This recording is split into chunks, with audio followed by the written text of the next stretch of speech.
Per cortesia, sono stati ritrovati un paio di occhiali da vista e un paio di calzoncini. Calzoncini probabilmente sono stati lasciati da un atleta che ha fatto la gara dei 100 rana ragazzi.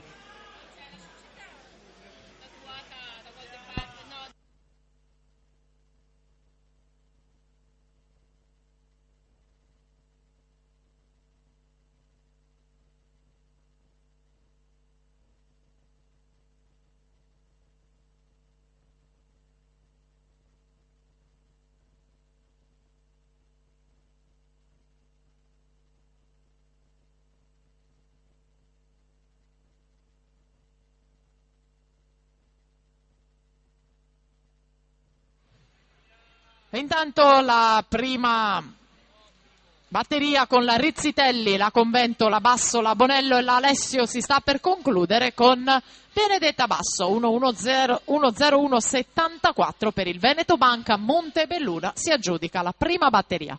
Batteria 2 al via, Stefania Grassi.